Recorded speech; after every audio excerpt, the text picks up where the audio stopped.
watching my every move, interfering with the smallest task. Too many interim reports. Micromanaging is the key to the company's success. I'm a veteran of 20 years in this industry. Interim reports, aren't they a must?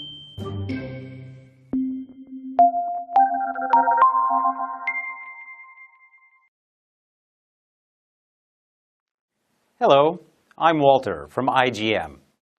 During the industrial age, a leader was expected to control and micromanage everything a subordinate employee did. It was a time when speed and efficiency were considered the highest priorities. But things are very different now, and we live in a different age. These days, one creative idea can change the future of your entire company. So discouraging free thinking and forcing employees to work in a highly controlled environment will nowadays work against you. Also, when leaders concern themselves with every little detail of the workplace, it's easy to overlook the more important tasks of the organization because it takes away time from doing the more important ones. Micromanagers who concern themselves with every little detail of their employees' tasks prevent themselves from performing higher and will eventually hinder the company's progress. So in order to avoid becoming a micromanager, keep in mind the following 3 misconceptions. The first misconception is that the more a leader intervenes and offers input, the better the results will be. Unfortunately, this doesn't work anymore. Let's take a look at an experiment conducted by Professor Jeffrey Pfeffer of Stanford University. The participants of this experiment were divided into 2 groups. Both groups were given the same task. The difference being that one group was told to give their managers constant updates and receive feedback, while the other group was asked only to submit a final report. After the reports were submitted, the managers were asked which reports they liked the most. In terms of the content, however, the managers did not know that both reports were actually the same. Surprisingly, the results showed that managers who received constant updates and gave feedback rated their reports much higher than the managers who didn't. Although the contents of the reports were identical, the managers who got constant updates were more satisfied because their involvement gave them the impression that they had an influence on the final report.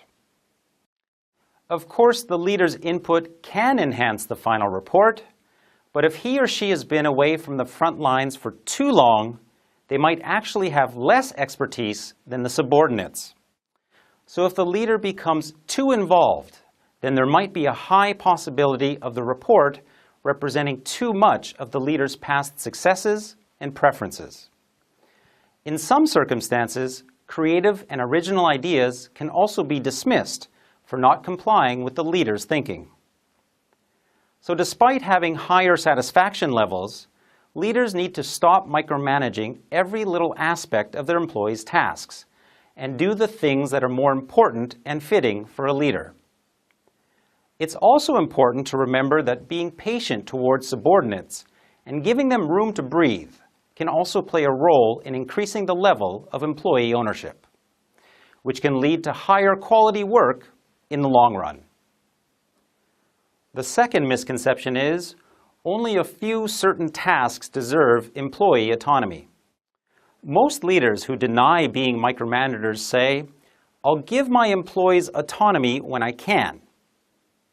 In other words, these leaders do not intervene during brainstorming sessions or when work requires a younger person's point of view. But if you think about this statement from a slightly different angle, it might mean that with the exception of a few tasks, most duties are micromanaged.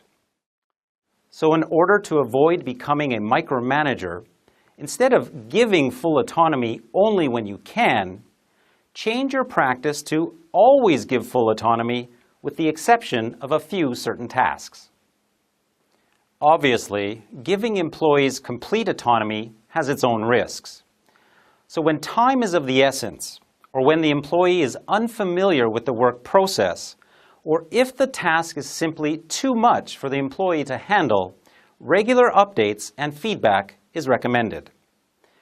It's also important for a manager to offer their input to employees who lack in skill or experience. However, with the exception of these examples, it is best for the leader to offer employees as much autonomy as possible. The last misconception is, the higher a manager's rank, the more work they should take. Many leaders assume that as their rank in the company rises, so does their responsibility and authority. This is a mistake. As a leader's rank increases, they are expected to work on a higher level, not by adding more responsibility to their existing workload, but to take on a whole new set of other responsibilities that require more skill. So it's not a matter of quantity, but of quality. For example, mid-level managers should have the authority and responsibility opportunities for hands-on work, while CEOs and executives need to have the authority in forecasting business trends and changes and understanding opportunities.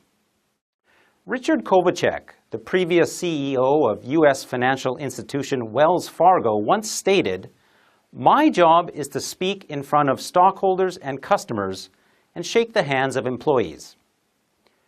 What this means is that he didn't concern himself with tasks that are not related to him, and that he only concentrated on the work he had to do as the CEO. Let's wrap up. We live in a time where a company's success depends a lot on its level of creativity. So creating a work environment that fosters creativity is critical for the survival of any business. The first step in creating a creative culture is to stop micromanaging and start granting more autonomy to employees. Second, it's no longer critical for the leader to step in order to achieve good results. Instead of giving employees autonomy when you can, give autonomy in everything and offer minimal input only for certain special tasks. Lastly, as your rank rises, don't try to take on more work, but focus on the things that improve your leadership and judgment. Focusing too much on the menial tasks can cloud a leader's sense of direction and steer your ship away from your goals.